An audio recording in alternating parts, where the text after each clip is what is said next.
Women's boot cut jeans.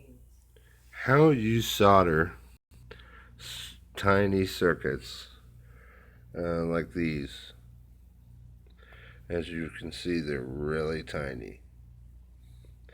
You use hot air and leadless solder paste. Uh, it's pretty much what you use. And then you connect them to other circuits and boards.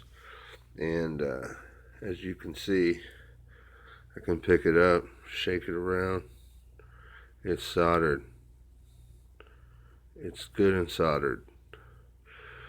As you can see, the burn mark was right there.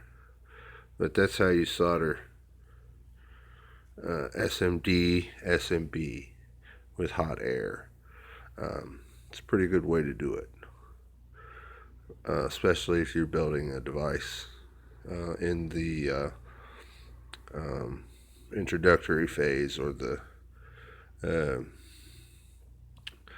the practice phase. So, pretty cool.